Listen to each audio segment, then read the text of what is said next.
औज़ुबिल्लाहिमिनश्शैतानिर्रजीम बिस्मिल्लाहिर्रहमानिर्रहीम रब्बि इश्रह ली सदरी यस्सिर ली अमरी वहलुल उक़दतम मिन लिसानी यफ़क़हू क़ौली रब्बि ज़िदनी इल्मा व अमलन सालिहान आमीन। अल्लाहुम्मा सल्लि अला मुहम्मदिन व अला आलि मुहम्मद कमा सल्लैता अला इब्राहीम व अला आलि इब्राहीम इन्नका हमीदुम मजीद। अल्लाहुम्मा बारिक अला मुहम्मदिन व अला आलि मुहम्मद कमा बारकता अला इब्राहीम व अला आलि इब्राहीम इन्नका हमीदुम मजीद। इस दुआ के साथ आगाज़ करते हैं कि अल्लाह ताला कुरान पाक का सही फ़हम अता फ़रमाए, इस पे अमल की तौफ़ीक अता फ़रमाए, इसका सीखना सिखाना हमारे हक़ में हुज्जत बनाए, हमारे ख़िलाफ़ हुज्जत ना बनाए।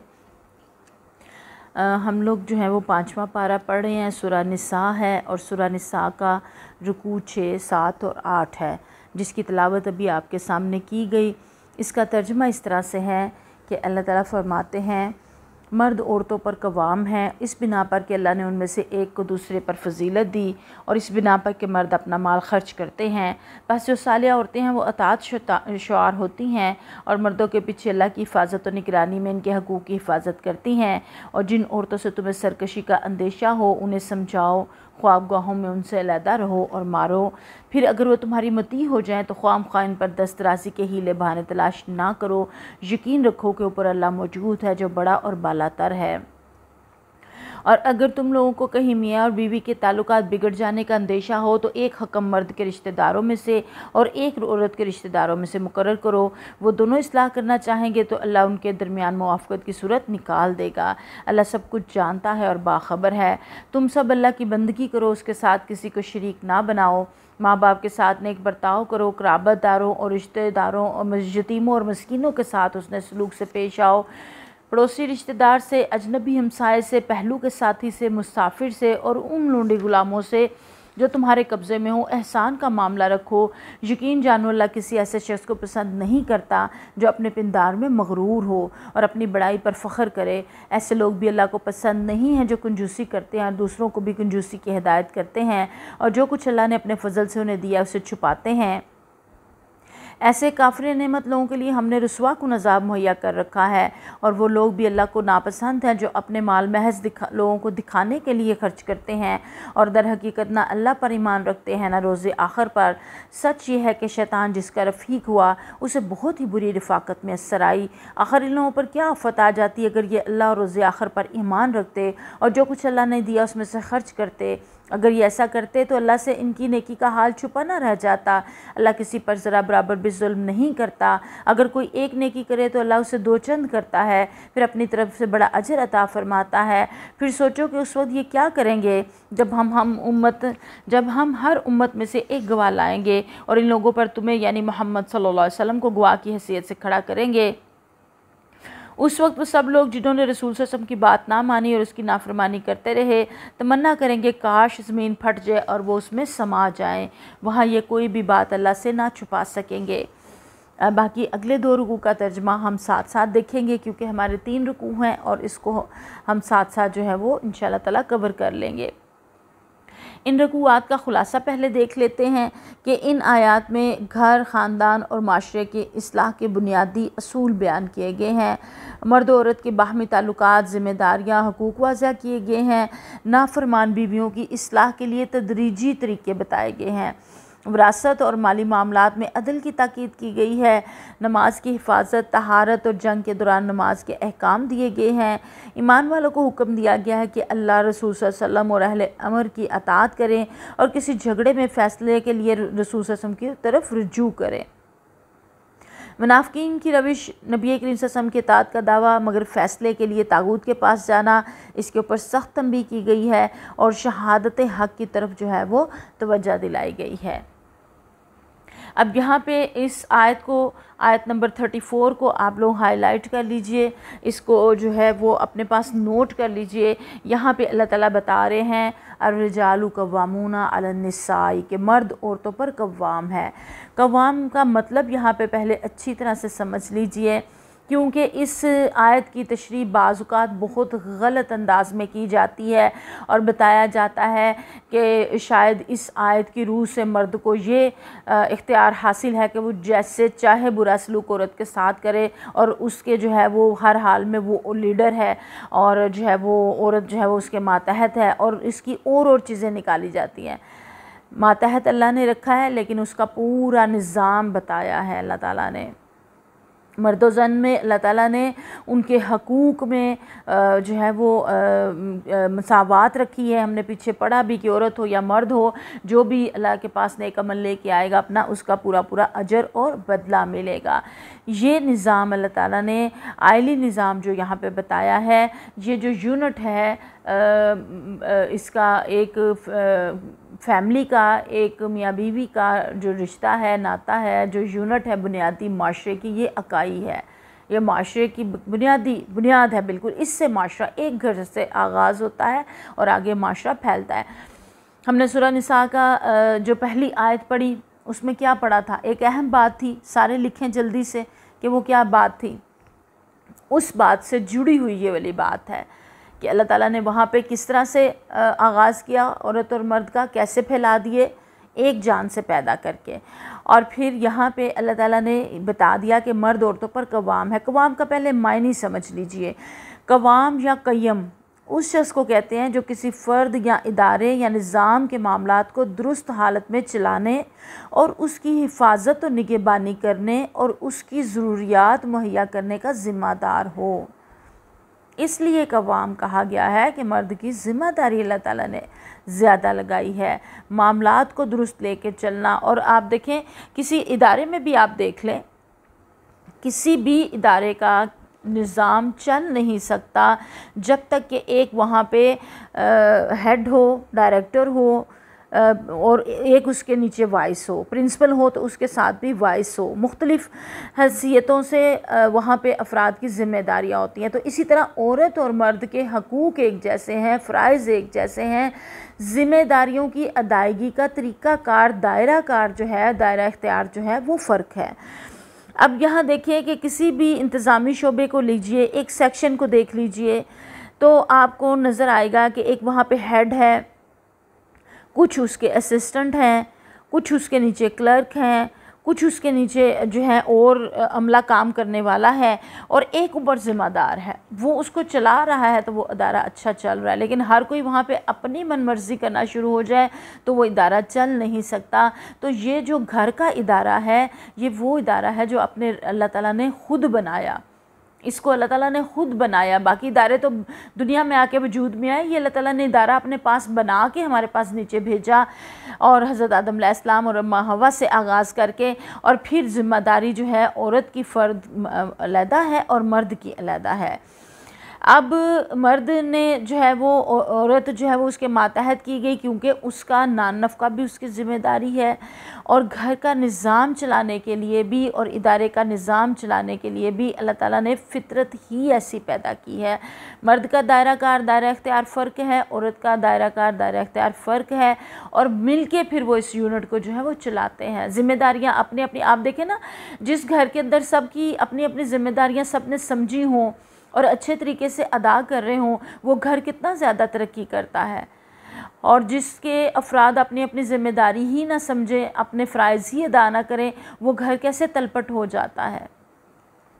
तो इस यही यहाँ पे जो है वो बताया गया, और फिर कहा गया औरतों की जो तारीफ़ की गई, मर्द की ज़िम्मेदारी पहले बताई गई, और फिर बताया गया कि जो सालिया और अतात शुआर जो है वो औरतें हैं, वो मर्दों के पीछे उनकी अल्लाह की हिफाजत और निगरानी में उनके हकूक़ की हिफाजत करती हैं। यानी कि बताया गया औरत की जो सबसे ज़्यादा खूबी बताएगी वो कानता यानी कि अतात शुआर जो है वो बताई गई है कि शोहर की फरमाबरदारी और उसके जो है वो अतात करने वाली। ज़ाहिर है ऊपर अगर कोई एक निज़ाम को चलाने वाला है और दूसरा उस निज़ाम का मातहत उसके साथ उसको लेके चलता है तो वो निज़ाम बहुत अच्छे तरीके से आगे चलता है। हदीस मुबारका में आता है, नबी करीम सल्लल्लाहु अलैहि वसल्लम ने फरमाया, बेहतरीन बीवी वो है जब तुम उसे देखो तो तुम्हारा जी खुश हो जाए, जब तुम उसे किसी बात का हुक्म दो तो वो तुम्हारी अतात करे, और जब तुम घर में ना हो तो तुम्हारे पीछे तुम्हारे माल और अपने नफ्स की हिफाजत करे। अब यहाँ पे देखें कि जो सालिया औरतें हैं वो अतात शार हैं, और उनकी बात करने के बाद आगे उन औरतों की बात की गई है कि जो सरकश हैं, जो नाफरमान हैं, जो बुरे कामों में मुलव्वस हैं। तो वहाँ उनका तरीक़ाकार बताया गया कि उनके साथ कैसे डील करना है। ये भी नहीं कहा गया कि उनको जो तो हम मारना पीटना शुरू कर दो और उनके साथ बुरा सलूक करो, ऐसा कहीं पे भी नहीं है। कुरान पाक में आता है उनके साथ हुस्न सलूक करो और उनके साथ अच्छे भले मानसों की सी ज़िंदगी गुजारो। और हदीस मुबारका में भी यही चीज़ आती है। यानी सल्लल्लाहु ने फरमाया, तुम में से सबसे ज़्यादा बेहतरीन वो है जो अपने घर वालों के लिए बेहतरीन है, और मैं तुम सबसे ज़्यादा अपने घर वालों के लिए तुम में से सबसे ज़्यादा बेहतरीन हूँ।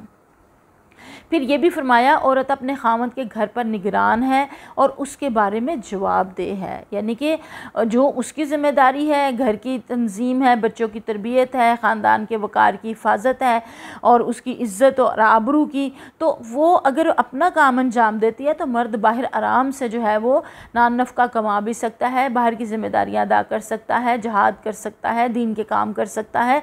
सब उसके जो दायरेकार के काम है वो सारे दिलजमई के साथ जो है वो अदा कर सकता है, जब उसको पता हो कि पीछे जो उसका नायब है, जो उसका वाइस है, जो उसका ज़ोज है, जो उसकी बीवी है, जो उसका साथी है, वो पीछे उसके घर और बच्चों की अच्छी निगहदाश्त जो है वो करने वाली है। तो यहाँ पे इस बात को जो है वो क्लियर करके बता दिया गया, और फिर तरीका भी बता दिया गया कि पहले तो जो सरकश औरतें हैं उनको भी पहले आराम से, तसल्ली से, प्यार मोहब्बत से समझाया जाए। अगर वो समझाने से बाज नहीं आती तो फिर उनके साथ बिस्तर जो है वो अलग किया जाए, शायद कि इस चीज़ से उनको होश आए। और अगर तब भी वो बुराई से नहीं रुकती हैं और जो है वो उसमें मुलव्वस हैं गलत कामों के अंदर, तो फिर यहाँ पे तीसरा दर्जा जो है वो कहा गया कि फिर उनको मारो, लेकिन मारने का भी ये कहा गया कि हल्की और चेहरे पे भी ना मारा जाए। और बाज़ औरतें होती ही ऐसी हैं कि जो उनके साथ जो है वो सख्ती से पेश आए तो फिर बात को समझती हैं। यहाँ पे आप खुद को ना लगाएं। जो अतात शार बीवी है, जो कहना मानने वाली है, खुदा खौफी वाली है, उसका तो बिल्कुल ही रवैया जो है वो मुख्तलिफ है ना, वो तो अतात शार है। और यहाँ पे जो बिल्कुल सरकश है उसके बारे में फिर यहाँ जो है वो बताया जाए। और फिर प्यारे से हमने हिदायत फरमाई कि मुंह पे ना मारा जाए, बेरहमी से ना मारा जाए, और ऐसी चीज़ से ना मारा जाए जिससे जिस्म पर जो है वो निशान छूट जाए। और फिर अगर इनका लड़ाई झगड़ा ज़्यादा मामला जो है वो ख़राबी की तरफ चला जाए तो फिर क्या करना है कि एक मियाँ बीवी के ख़ानदान, एक मियाँ के ख़ानदान से, एक बीवी के ख़ानदान से, दोनों के ख़ानदान से एक हकम जो है वो रिश्तेदारों में से बनाया जाए, मुकर्रर किया जाए, और वो इस्लाह की जो है वो कोशिश करे। यानी कि बरादरी, ख़ानदान, पंच बड़े जो हैं वो बैठे और वो जो है वो फ़ैसले का इनके जो है वो मामलात का जो है वो फ़ैसला करें। और यहाँ पे जो है वो ये नहीं है कि ख़ुद ही जो है वो अपने मामलात को जो है वो ले के और ख़राबी की तरफ बढ़ते चले जाएं, बल्कि अपने बड़ों के साथ जो है वो उसके लिए रुजू किया जाए। हज़रत उमर फ़ारूक रज़ी अल्लाह तआला अन्हु ने अपने काजियों के नाम एक फ़रमान जारी किया। आपने लिखा कि रिश्तेदारों के मुकद्दमात को उन्हीं में वापस कर दो ताकि वो ख़ुद बरादरी की इमदाद से आपस में सुलह की सूरत निकाले, क्योंकि काजी का फ़ैसला दिलों में कीना और अदावत पैदा करने का सबब होता है। वो भी इस चीज़ को तरजीह देते थे। और अदालत जहाँ पे कोई खुदा खौफी वाले जज बैठे हों तो वो भी इस चीज़ को तरजीह देते हैं कि आप जाएं और आपस में मामलात को दुरुस्त करें अपने बड़ों के साथ। बल्कि एक जो हमारे वो हैं मोटिवेशन स्पीकर, उन्होंने अपने इदारे में बाकायदा एक सेशन इस चीज़ का बनाया, और रिटायर्ड जो, तो वो रिटायर्ड हैं और वो बैठे हैं लोगों की आपस में सुलह सफाई कराने के लिए। उन्होंने वो एक डेस्क बनाया है जिसके ऊपर वो मियाँ बीवी के मामलात को लेके बैठते हैं और उनके आपस में सुलह सफाई जो है वो करवाते हैं, और कहते हैं कि अदालतों तक ना जाएँ। अदालतों में चूँकि अदालतें फौरी फैसले नहीं कर रही हैं और इस्लामी हुकूमत और इस्लामी अदालत नहीं है कि जो फौरी इंसाफ फ्राहम करे, तो उसमें बहुत साल लग जाते हैं, बच्चे रुल जाते हैं, ख़राबियाँ पैदा हो जाती हैं। तो इसलिए कोशिश की जाए कि घरों के मामलात को घरों में ही सेट कर लिया जाए। मियाँ बीवी आपस में ही अगर हल अपने मसाइल को गुफ्त शनीद के ज़रिए कर लें तो ये दी बेस्ट वे है। लेकिन अगर उनके बस में नहीं रहती बात, तो फिर अपने घर के बड़ों के साथ जो है वो रब्ता किया जाए, और उन ख़ानदान के बड़ों से रब्ता किया जाए और उनके ज़रिए से मामलात को जो है वो सुलझाया जाए।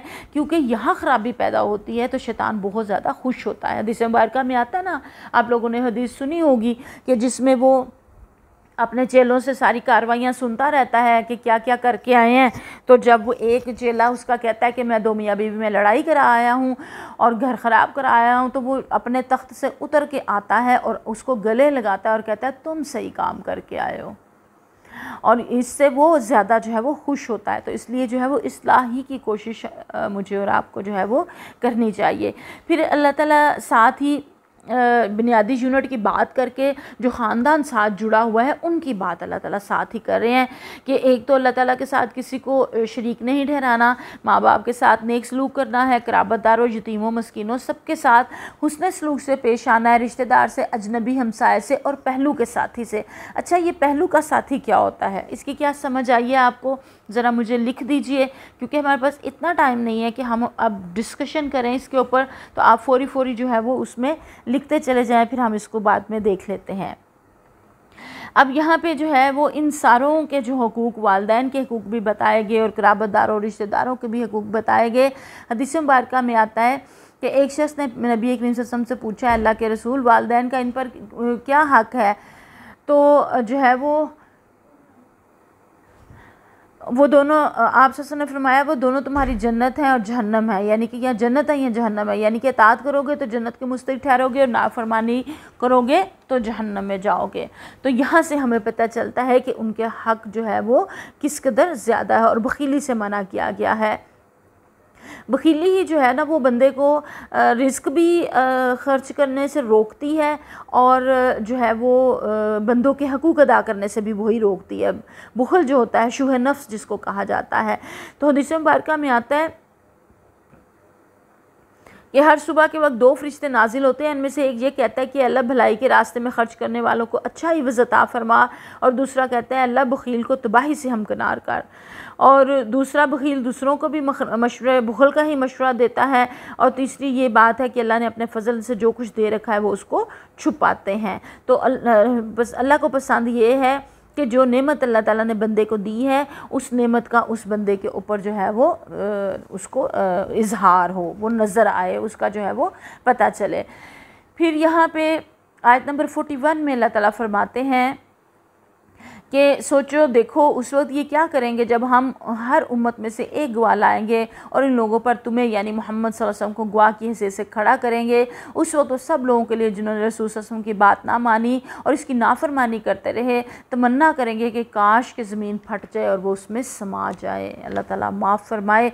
अब देखें कि ये आयत हज़रत नबी करीम सल्लल्लाहु अलैहि वसल्लम ने अब्दुल्ला बिन मसूद से कहा कि कुरान पाक की तिलावत करें, और जब वो तिलावत कर रहे थे और इस आयत पे जब पहुँचे तो नबी करीम सल्लल्लाहु अलैहि वसल्लम ने फरमाया कि अब्दुल्ला बस करें। और जब उन्होंने आँख उठा के देखा तो प्यारे नबी करीम सल्लल्लाहु अलैहि वसल्लम रो रहे थे और आंसुओं से तर थे। तो इस शिद्दत का एहसास था कि अल्लाह ताला के यहाँ जो है किस तरह से जो है वो इस गवाही को की अदायगी होगी। और इसी की इतनी फ़िक्र थी नबी करीम सल्लल्लाहु अलैहि वसल्लम को कि जाते हुए हज्जतुल विदा के मौके पे जो सब लोग थे उनसे गवाही ली कि क्या मैंने अपना पैगाम, रब का पैगाम तुम तक पहुंचा दिया? तो सब ने बैक ज़ुबान कहा कि हाँ आपने पैगाम पहुंचा दिया। और फिर फरमाया अल्लाहुम्मा अशहदु अल्लाहुम्मा अशहदु अल्लाहुम्मा अशहदु, 3 मरतबा फरमाया कि ए अल्लाह तू गवाह रहना, ए अल्लाह तू गवाह रहना। और 3 मरतबा फरमाया कि मैंने अपना पैगाम जो है रब का जो था वो पहुंचा दिया। और फिर कहा कि जो लोग यहाँ मौजूद हैं वो उन तक पैगाम पहुंचा दे जो यहाँ मौजूद नहीं हैं। अब आप देखें कि उस वक्त के मौजूद लोगों ने मेरे और आप तक पैगाम पहुंचा दिया। अब ये मेरी ज़िम्मेदारी है, हमारी ज़िम्मेदारी है, हम सब की ज़िम्मेदारी है कि इस पैगाम को आगे पहुंचाएं। और उसके बहुत सारे ज़रिए हैं, उसके बहुत सारे रास्ते हैं, बहुत सारे आज हमारे पास वसाइल मौजूद हैं। बहुत सहूलत और आसानी जब से दुनिया बनी है ना, तो हम दुनिया के सबसे दी बेस्ट दौर में इस लिहाज से कि सबसे ज़्यादा सहूलतें और आसानियाँ हमारे पास हैं। वैसे तो फितनों का दौर है, लेकिन सहूलतें और आसानियाँ देखें तो सबसे ज़्यादा जदीद टेक्नोलॉजी मेरे और आपके पास है। आज दीन को पहुँचाना मुश्किल काम नहीं रहा है। तो इस पैगाम को मैंने और आपने यहाँ पे सोचना है कि क्या हम इस ज़िम्मेदारी को अदा करने की कोशिश कर रहे हैं और इसके लिए हम क्या कर रहे हैं। तो इस पैगाम को पहुँचाना है। और फिर अगले रुकू में अल्लाह ताला फरमा रहे हैं कि नशे की हालत में शराब की हालत में, नशे की हालत में नमाज के करीब ना जाओ। और ये आप जानते हैं कि ये पहला हुक्म है, दूसरा हुक्म है। पहला हुक्म सूरह बकरा में आया, उसमें इसकी बुराई बताई गई, इसका नफ़ा कम बताया गया। पहले हुक्म में, दूसरे हुक्म में बताया गया कि नमाज की हालत में इसके पास ना जाओ। और तीसरे हुक्म में फिर जो है वो इसकी बिल्कुल मुमानियत आ गई, जो कि सूरह माइदा में आगे जाके आएगा। तो यहाँ पे हमें ये भी पता चलता है हदीस मुबारका से कि अगर इंसान को नमाज़ पढ़ते हुए आप सल्लल्लाहु अलैहि वसल्लम ने फरमाया जब तुम में से किसी को नमाज के दौरान ऊँघ आए तो नींद ख़त्म होने तक आराम कर ले, क्योंकि जब तुम में से कोई नींद की हालत में नमाज़ पढ़ता है तो हो सकता है माफ़ी मांगने की बजाय अपने लिए बुराई मांग रहा हो। तो इसलिए बहुत ज़्यादा नींद आए तो फिर थोड़ा रेस्ट कर लिया जाए और उसके बाद नमाज़ को जो है वो अदा कर लिया जाए। ये नहीं है कि बस सो ही जाएँ और घंटों सो जाएँ और नमाज का वक्त जो है वो निकल जाए। अब देखें कि अल्लाह ताला का निज़ाम जो है वो नमाज के सिलसिले में किस कदर इंसान की फलाह का हरीस है कि वो इंसान को चाहता है कि वो हर हाल में उसका रिश्ता अल्लाह से जुड़ा रहे, क्योंकि नमाज बंदे और अल्लाह के दरमियान रब्त और ताल्लुक़ है ना, तो रिश्ता जुड़ता है ना। दिन में 5 मरतबा अल्लाह के हुज़ूर जो है वो हाजिर होते हैं। तो यहाँ पे अल्लाह ताला चाहते हैं कि मेरा बंदा जो है वो फ़ायदा उठाए, नुकसान में ना हो। तो यहाँ पे अगर पानी ना मिले तो फिर तयम्मुम की यहाँ जो है वो इन आयात में आयत नंबर 43 में बताया गया कि फिर पाक मट्टी से काम लो, चेहरों और हाथों पर मसा कर लो, बेशक अल्लाह नरमी से काम लेने वाला और बख्शिश फरमाने वाला। ये भी हमारे दीन की बहुत ज़्यादा खूबसूरती है कि हमें जो है वो इतनी इजाज़त दी है कि अगर बहुत ज़्यादा कोई इस तरह की बीमारी है जिसमें पानी लगे तो बीमारी बढ़ जाए तो उसमें भी हम तयम्मुम कर सकते हैं। और पानी अगर इर्द गिर्द कहीं ना मिले, कहीं सफ़र में हो, कहीं ऐसी जगह पे हो, तो वहाँ पे भी फिर जो है वो पाक मट्टी से काम लें और आप उसके ऊपर जो है वो तयम्मुम करके जो है वो नमाज की अदायगी कर सकते हैं। फिर अगली आयत में अल्लाह ताला फरमाते हैं आयत नंबर 44 और 45 में कि उन लोगों को देखा तुमने कि जिन्हें किताब के इल्म का कुछ हिस्सा दिया गया था वो ख़ुद को ज़लालत में जो है वो गुमराह किए हुए हैं और उसके ख़रीदार बने हुए हैं। अब यहाँ पे किताब का कुछ हिस्सा दिया गया, ये किन की तरफ इशारा है? ये अव्वल तो जो है वो अहले किताब के मुतालिक यहाँ पे इशारा है ना। तो अव्वल तो उन्होंने किताब का एक हिस्सा बड़ा गुम कर दिया, लेकिन जो था उसमें भी इतनी तरमीम की और इतनी ख़राबियाँ उसके अंदर जो है वो पैदा की। और फिर उनका तरीक़ा, ये तर्ज़ अमल हम पीछे एक सूरत में यहूद का पढ़ के आए हैं। कौन सी सूरत में पढ़ के आए हैं? उस सूरत का नाम मेंशन कीजिए ग्रुप के अंदर।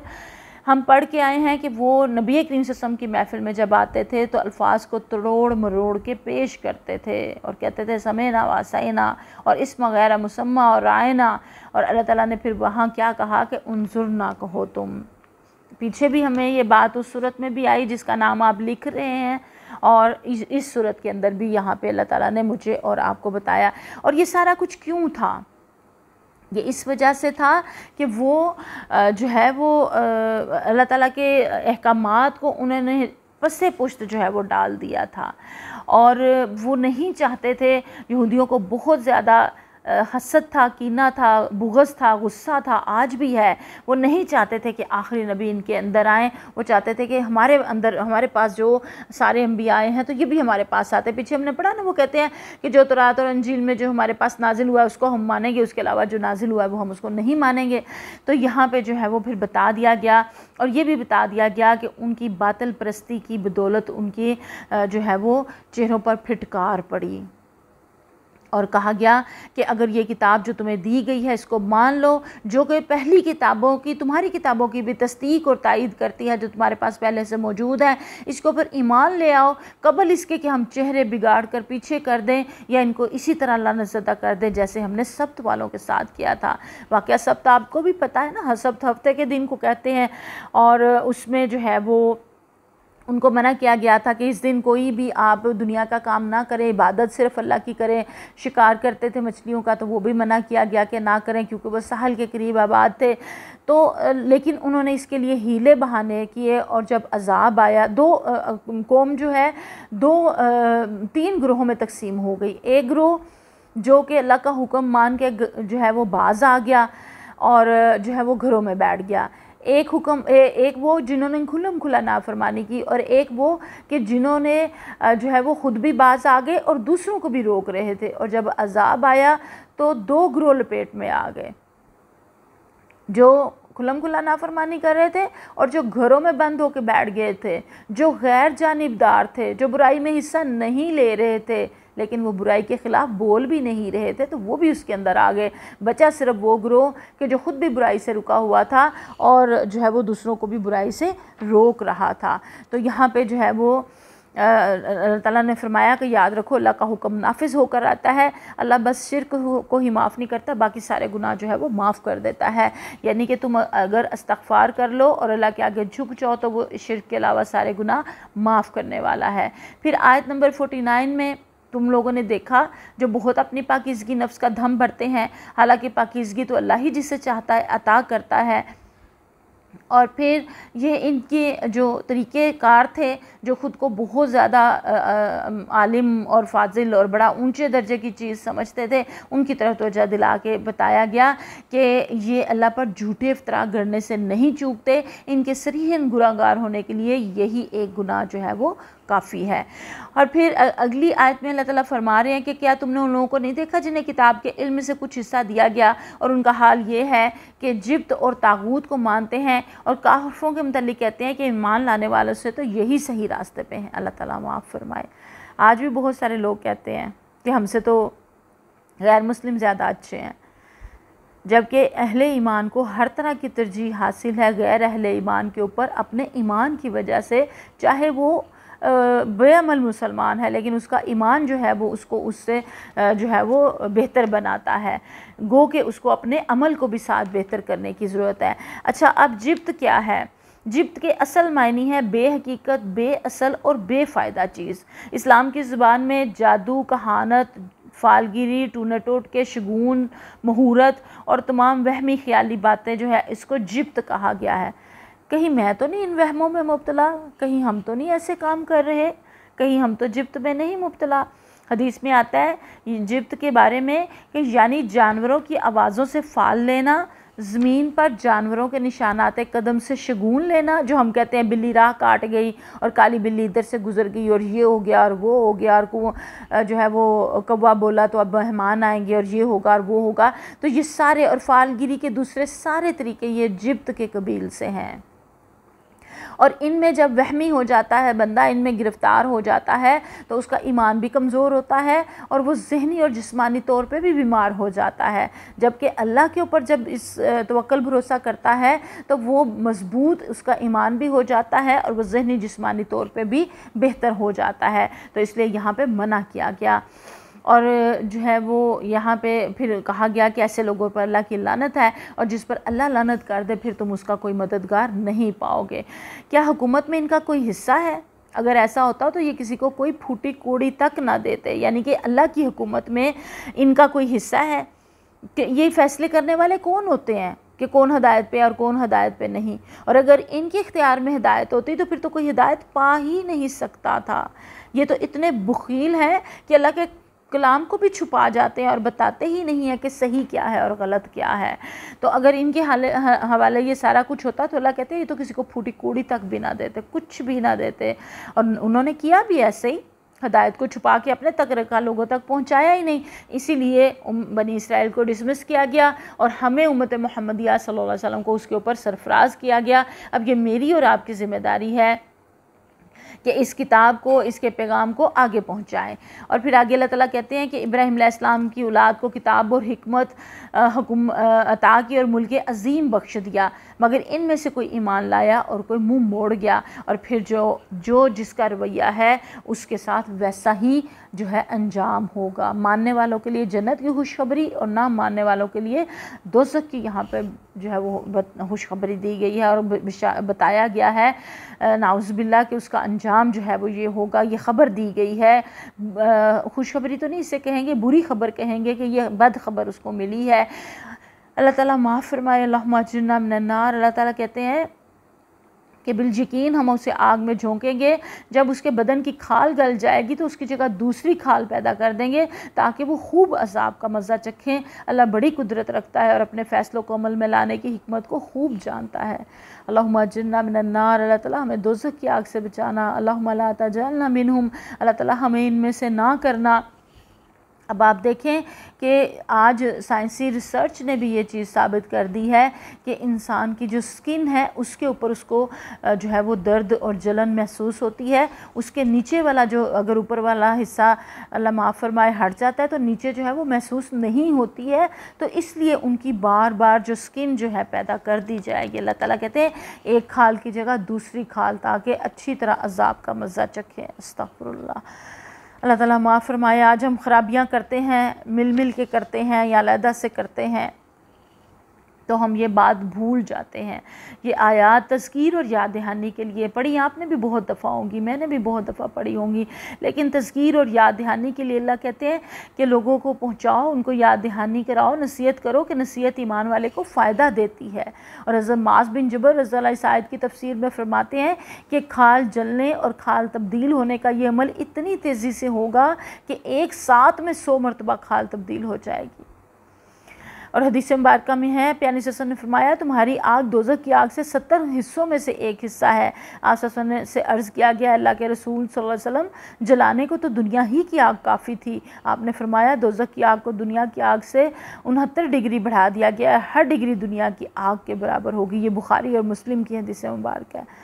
और किसी को मामूली अज़ाब होगा तो उसके आग और जूते जो हैं वो आग के होंगे और तस्मे भी आग के होंगे, और उसका दिमाग जो है हंडिया की तरह खोल रहा होगा और वो ये ख्याल करेगा कि किसी दूसरे शख्स को उससे ज़्यादा अज़ाब नहीं दिया जा रहा, हालांकि वो सबसे हल्के अज़ाब में मुब्तला होगा। अल्लाहुम्मा अजिरना मिनन्नार, अल्लाहुम्मा अजिरना मिनन्नार, अल्लाहुम्मा अजिरना मिनन्नार। अल्लाह ताला हम सबको दोज़ख की आग से बचाना, हमारे बच्चों को, हमारी नस्लों को, सबको दोज़ख की आग से बचाना। फिर अगली आयत में अल्लाह ताला फरमा रहे हैं, आयत नंबर 58 है, मुसलमानों अल्लाह तुम्हें हुक्म देता है कि अमानतें अहले अमानत के सुपुर्द करो। अब जो लोगों के दरमियान फ़ैसला करो तो अदल के साथ करो। अल्लाह तुमको नहायत उम्दा नसीहत करता है, यकीनन अल्लाह सब कुछ सुनता और जानता है। अब यहाँ देखें कि अमानत में हर चीज़ अमानत है। जो अल्लाह ताला ने मुझे और आपको दिया है, ये सलाहियतें अमानत हैं, ये वक्त अमानत है, ये दीन अमानत है, ये कलमा अमानत है, ये कुरान अमानत है। इसको आगे मैंने और आपने पहुंचाना है। और जो अल्लाह ताला ने हमें दिया है ये सब कुछ अमानत है। क्या हम ये अमानत अहले अमानत के सुपुर्द कर रहे हैं? फिर हुकूमती जो ओहदे हैं वो भी अमानत हैं, वो भी अहल लोगों को देने चाहिए, ना अहल लोगों को नहीं देने चाहिए। जब हम ना अहल लोगों के बारे में राय दे देते हैं, वोट दे देते हैं, कह देते हैं कि ये अहल हैं, तो वो ऊपर आके जो भी काम कर रहे होते हैं उसमें हमारा हिस्सा लग रहा होता है, क्योंकि हमने गवाही दी ना, हमने शहादत दी। वोट गवाही और शहादत है ना।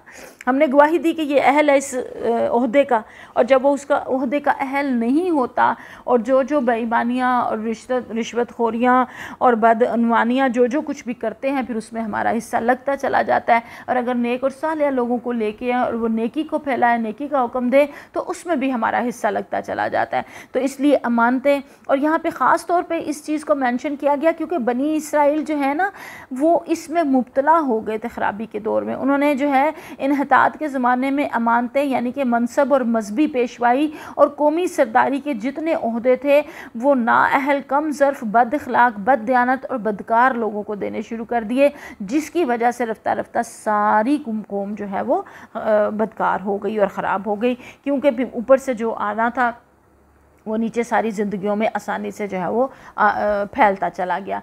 फिर इससे अगली आयत 59 में अल्लाह ताला फरमाते हैं, लोगों जो ईमान लाए हो, अतात करो अल्लाह की और अतात करो रसूल की और उन लोगों की जो तुम में से साहिब अमर हों। फिर अगर तुम्हारे दरमियान किसी मामले में नज़ा हो जाए तो इसे अल्लाह और अल्लाह के रसूल की तरफ फेर दो। ये इस्लामी रियासत के कवानीन इसके अंदर जो हैं वो बताए गए हैं। ये आयत इस्लाम के पूरे मजहबी, तमदनी और सियासी निज़ाम की बुनियाद है और इस्लामी रियासत के दस्तूर की अव्वलीन दफ़ा है कि अल्लाह ताला ही इस चीज़ का हक़दार है कि उसकी अताअत की जाए। उसके बाद अल्लाह का रसूल सल्लल्लाहु अलैहि वसल्लम इस बात के हक़दार हैं कि उनकी अताअत की जाए। यहाँ पे अतिउल्लाह व अतिउर रसूल कहा गया और फिर वह उलुल अम्रि मिनकुम कि तुम में से जो साहिब अमर हों, यानी कि जिनके पास ज़िम्मेदारियाँ हैं, जो तुम्हारे हुक्मरान हैं और जो तुम्हारी इस्लामी रियासत के जो हैं वो ज़िम्मेदार हैं, इज्तिमाई मामलात करने वाले हैं, ख़ास ज़हनी और फ़िक्री रहनुमाई हवा हुकूमती या उल्मा, हर तरह के सियासी रहनुमाई करने वाले लीडर भी इसके अंदर आ जाते हैं, अदालती फ़ैसले करने वाले जज भी इसके अंदर आ जाते हैं, तमदनी और माशरती और कबीले और बस्ती और महलों की सरबराही करने वाले शेख भी इसके अंदर जो है वो आ जाते हैं। सारे इसके अंदर जो है वो आ जाते हैं। प्यारे नबी करीम सल्लल्लाहु अलैहि वसल्लम ने फरमाया कि मुसलमान को लाजिम है कि अपने उलुल अम्र की बात सुने और माने, ख्वाह उसे पसंद हो या नापसंद हो, ता वक्त के उसे मासियत का हुक्म ना दिया जाए। जब उसे मासियत का हुक्म दिया जाए फिर उसे ना कुछ सुनना चाहिए ना मानना चाहिए। गुनाह का हुक्म जो है ना और इस्लाम से हट के जो हुक्म है वो मानने का हुक्म नहीं है, वो तो वालिदैन का भी मानने का हुक्म नहीं है। अगर वो अल्लाह और अल्लाह के रसूल के हुक्म के ख़िलाफ़ चलाते हैं, अगर शोहर की भी अताअत है लेकिन बुराई के अंदर अताअत नहीं है, किसी फ़र्द की भी अताअत बुराई के अंदर नहीं है, चाहे वो हुकूमतों के हुक्मरान हो, चाहे वो उल्मा हो, चाहे वो अदालतों के जज हों, चाहे वो घरों के सरबराह हों, अल्लाह और अल्लाह के रसूल के हुक्म के ताबिया जो बना रहे हैं उसके मुताबिक मानने का हुक्म है, वरना नहीं। और अगर ये मनसब और ये सारी चीज़ें हम अहल को नहीं देते तो ये भी हम जो है वो बददियानती करते हैं। नबी करीम सल्लल्लाहु अलैहि वसल्लम ने फरमाया, जिसने मेरी अताअत की उसने अल्लाह की अताअत की, जिसने मेरी नाफरमानी की उसने अल्लाह की नाफरमानी की। इसलिए कुरान ने नबी करीम सल्लल्लाहु अलैहि वसल्लम की अताअत और इत्तबा पर यहाँ तक ज़ोर दिया है कि कहा कि ए पैगम्बर कह दीजिए, अगर तुम अल्लाह से मोहब्बत करना चाहते हो तो फिर मेरी पैरवी करो, अल्लाह तुमसे मोहब्बत करने वाला करेगा और तुम्हारे गुनाहों को बख्श देगा। और फिर प्यारे नबी सल्लल्लाहु अलैहि वसल्लम ने फरमाया, अताअत तो सिर्फ़ मारूफ़ में है। ये बुखारी और मुस्लिम की हदीस मुबारक है। नबी करीम सल्लल्लाहु अलैहि वसल्लम ने फरमाया, अगर तुम पर एक ग़ुलाम को हाकिम बना दिया जाए जो तुम्हारी क़यादत अल्लाह की किताब के मुताबिक करे तो उसकी बात सुनो और उसकी अताअत करो। और ये भी फरमाया कि तुम पर ऐसे लोग भी हुकूमत करेंगे जिनकी बाज़ बातों को तुम मारूफ़ नेकी की बात पाओगे और बाज़ को मुनकर बुराई की बात पाओगे। तो जिसने इन मुनकरात पर इसारे नाराज़गी किया वो बरी ज़िम्मा हुआ और जिसने इनको नापसंद किया वो भी बच गया, मगर जो इन पर राज़ी हुआ और पैरवी करने लगा वो उससे जवाब तलबी होगी, माखूज़ होगा। सहाबा किराम ने पूछा, फिर जब ऐसे हुकाम का दौर आए तो क्या हम उनसे जंग ना करें? आप सल्लल्लाहु अलैहि वसल्लम ने फरमाया, नहीं, जब तक वो नमाज़ पढ़ते रहें। इसके अंदर पूरा जो है वो इस्लामी हुकूमत का निज़ाम जो है वो बता दिया गया है। और फिर तागूत की जो है वो उससे अताअत से जो है वो मना किया गया है। ये आयत नंबर हमारे पास 61 है। इस चीज़ से रोका गया है क्योंकि शैतान भटका के अल्लाह ताला कहते हैं बहुत ज़्यादा राह रास्त से दूर ले जाना चाहता है। और तागूत से मुराद वो हाकम है जो कानून इलाही के सिवा किसी दूसरे कानून के मुताबिक फ़ैसला करता हो। वो निज़ाम अदालत है जो न अल्लाह के इक़्तिदार आला का मती हो, न अल्लाह की किताब को आखिरी सनद मानता हो। और यहाँ से वो सारे निज़ाम और वो सारी चीज़ें तागूत आ जाती हैं जो कि हमें भटका के राह रास्ते ले जाती हैं। तो इस चीज़ से इसके अंदर जो है वो रोका गया है और मना किया गया है। और फिर बताया गया कि मोहम्मद सल्लल्लाहु अलैहि वसल्लम, ये आयत नंबर 65 है कि तुम्हारे रब की कसम के कभी मोमिन नहीं हो सकते जब तक कि अपने बाहमी इख्तलाफात में तुमको फ़ैसला करने वाला ना मान लें, फिर जो कुछ फ़ैसला करो उस पर अपने दिलों में कोई तंगी भी महसूस ना करें, बल्कि सर बसर तस्लीम कर लें। फिर हमने इन्हें हुक्म दिया होता कि अपने आप को हलाक करो या गिरोह से निकल जाओ, तो कम ही आदमी इसके ऊपर अमल करते। अब यहाँ पे हमें पता चल गया कि प्यारे नबी करीम सल्लल्लाहु अलैहि वसल्लम की सिर्फ उनसे मोहब्बत ही नहीं करनी, सिर्फ अतात ही नहीं करनी, सिर्फ जो है वो नाते ही नहीं पढ़नी और उनके नाम के ऊपर सिर्फ झूमना नहीं है और सिर्फ खाली तारीफ़ों में नहीं लगे रहना, बल्कि प्यारे नबी करीम सल्लल्लाहु अलैहि वसल्लम ने पूरा ज़िंदगी का निज़ाम जो हमें दिया है और जहाँ जहाँ जो फ़ैसले फरमा दिए सुन्नत और हदीस के अंदर, उसके मुताबिक जो है मुझे और आपको चलना है और पूरा निज़ाम ज़िंदगी लेके चलना है। हदीस मुबारक में आता है तो में से कोई शख्स मोमिन नहीं हो सकता जब तक कि उसकी ख्वाहिश नफ्स उस तरीके की ताबिया ना हो जाए जिसे मैं लेके आया हूँ। तो आप और मैं यहाँ सोचें कि क्या क्या ऐसे अहकामात हैं, ऐसे फ़ैसले हैं जो नबी करीम सल्लल्लाहु अलैहि वसल्लम ने फरमा दिए हैं हदीस के अंदर, सुन्नत के अंदर, सीरत के अंदर, और हम उनके मुताबिक नहीं चलते। ये अपनी अपनी ज़िंदगियों में से सोच के नोट करने हैं और फिर आपने ये जो है शेयर करने हैं, चाहे ग्रुप में करें चाहे इनफरादी करें। और फिर यहाँ पे आयत नंबर 69 के अंदर अल्लाह ताला फरमा रहे हैं कि ये हमारा रुकू पूरा हो गया, मुकम्मल हो गया यहाँ पे, ठीक है। इसके अहम नुकात हम देख लेते हैं। मर्दों की कवामियत की बात है, मर्द औरतों के निगरान हैं क्योंकि इन पर ख़र्च की ज़िम्मेदारी है। अदल इंसाफ, विरासत, यतीमों और कमज़ोरों के साथ अदल का हुक्म है। नमाज की पाबंदी के बारे में जो है वो कहा गया है। अतात का म्यार अल्लाह रसूल सल्लल्लाहु अलैहि वसल्लम और अम्र की अतात मगर वाजिब है, मगर असल फ़ैसला हमेशा अल्लाह के रसूल की तरफ ही लौटाया जाएगा। मुनाफिकीन की पहचान दावा ईमान मगर फ़ैसले तागूत के पास लेके जाना, इससे हमें ख़बरदार किया गया। ईमान की हकीकत कोई मोमिन इस वक्त तक कामिल मोमिन नहीं हो सकता जबकि रसूलुल्लाह सल्लल्लाहु अलैहि वसल्लम के फ़ैसले को दिल से तस्लीम ना कर ले। और नबी करीम सल्लल्लाहु अलैहि वसल्लम की अकामते दीन की गवाही जो थी और बहसियत उम्मती मेरी और आपकी जो है वो इस हवाले से क्या ज़िम्मेदारी बनती है। कुछ करने के काम हैं घरेलू ज़िंदगी में अदल, मोहब्बत और हिकमत के साथ ज़िम्मेदारियाँ अदा करना, बीवी या शोहर की इस्लाह में सब्र और तदरीज इख्तियार करना, वरासत और माली मामलात में इंसाफ करना, नमाज़ों को वक्त पर कायम रखना, हर इख्तलाफ को कुरान और सुन्नत की रोशनी में हल करना, अहले अमर उलमा हुक्मरान की अतात शरीयत के दायरे में करना और प्यारे नबी करीम सल्लल्लाहु अलैहि वसल्लम के फ़ैसलों को मुकम्मल दिल की रज़ा से कबूल करना और दीन का पैगाम सब तक पहुँचाना। इनको नोट कर लीजिए अपने पास, क्योंकि ये हमारे करने के जो है वो सारे काम हैं। और फिर हमने क्या करना है, कुछ काम बचने के हैं कि जिनसे बचना है। बीवी पर जुल्म या ताकत का गलत इस्तेमाल नहीं करना, इससे मना किया गया है। यतीमों, औरतों या कमज़ोरों के हकूक़ को नहीं दबाना, नमाज में सुस्ती नहीं करनी और फ़ैसले के लिए गैर इस्लामी कवानीन या तागूती निज़ाम की तरफ नहीं जाना। प्यारे नबी करीम सल्लल्लाहु अलैहि वसल्लम के फ़ैसले को नापसंदीदगी के साथ मानना या रद्द करना, ये इससे मना किया गया है। और मुनाफ़िक़त के रवैये को अपनाना, यानी कि ज़ुबान से ईमान का दावा और अमल कुछ और हो। और कुछ सवालात हैं। मर्द को कवाम निगरान बनाने के पस मंज़र में औरत और मर्द की ज़िम्मेदारियाँ किस तरह मतवाज़न हो जाती हैं, इसका जवाब अगर आप गौर फ़िक्र करेंगी, सोचेंगी तो इंशाअल्लाह ताला लिख पाएंगी और ये सवालात के जवाबात आप सब ने लिख के जो है वो देने हैं। क्या हम, ये आपका होमवर्क है आज की क्लास का, क्या हम अकामते दीन की ज़िम्मेदारी अदा करने में अपना किरदार अदा कर रहे हैं? क्या हमारा किरदार गवाही दे रहा है इस बात की?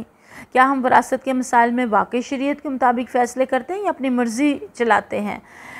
नमाज की हिफाजत जंग के वक्त भी ज़रूरी है, तो आम हालात में हमारी कोताही की क्या हैसियत है? अल्लाह ताला हमें, हमारे बच्चों को, हमारी नस्लों को, सबको जो है वो नमाजी बनाए।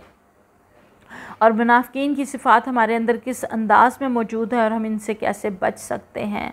अल्लाह ताला मुझे और आपको बहुत ज़्यादा अमल की तौफ़ीक़ अता फ़रमाए, कुरान के ऊपर गौर व फ़िक्र तदब्बुर करने की तौफ़ीक़ अता फ़रमाए। हमें, हमारे बच्चों को, हमारी नस्लों को, पूरी उम्मत को अल्लाह ताला नमाजी बना दे। आमीन सुम्मा आमीन या रब्बल आलमीन। व आखिर दावाना अल्हम्दुलिल्लाहि रब्बिल आलमीन।